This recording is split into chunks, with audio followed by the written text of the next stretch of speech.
Merci, M. le Président. J'ai 2 minutes et demie. Je n'ai pas l'intention de vous poser de questions. Je ne me répéterai pas inutilement, mais je vous l'offre, le 2 minutes et demie, si vous voulez compléter de part ou d'autre, Luc. Justine, j'aime beaucoup le témoignage que vous venez de faire parce que, comme parent, moi, je me suis toujours posé la question avec mes enfants, est-ce que je suis trop sévère, ils vont fuguer? Est-ce que je suis pas assez sévère, ils vont devenir délinquants? Et c'est vrai qu'on ne le sait pas. On n'a pas de boule de cristal, personne. Moi aussi, Luc, j'aurais aimé ça avoir Mme Riendo avec moi. Et je vous offre le restant de mon temps. J'en ai pas, moi non plus. Mais il n'y a pas de boule de cristal, il n'y a pas de miracle. Ce qu'on propose, c'est une piste. On espère qu'il y a des gens qui vont la suivre. J'espère être capable de convaincre des gens de la suivre par la suite. Vous savez, la vie fait en sorte que j'ai été pigé le 30e. Vous savez comment ça marche, hein? J'ai pu faire quelque chose.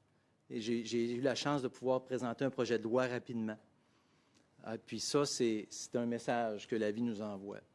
Je voudrais dire aux personnes qui souffrent, les personnes qui vivent ces situations-là, vous êtes moins seuls que vous pensez. Le seul problème, c'est de savoir où appeler. Le seul problème, c'est de savoir à qui faire affaire.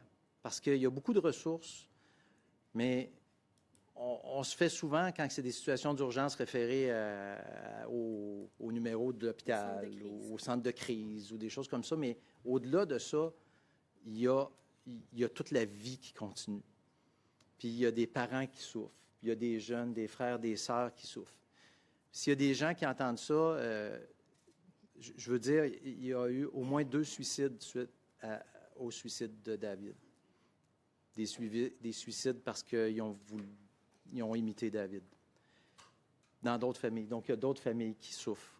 Puis ça, c'est triste. Donc, je vais rappeler le 988. Je veux le dire.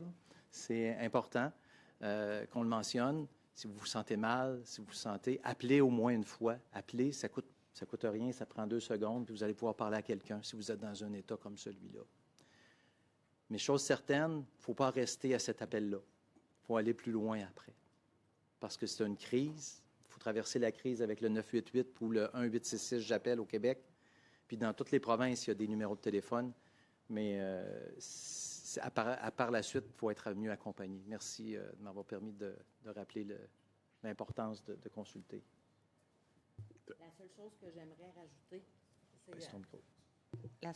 j'aimerais rajouter, là, c'est la maman qui parle, c'est que quand David, la période où il allait bien, il avait parlé, il y avait un projet commun avec Luc, soit celui de faire des conférences pour aider les gens. Fait que je pense que c'est peut-être un petit peu la continuité aussi à travers ce projet de loi-là pour aider les autres.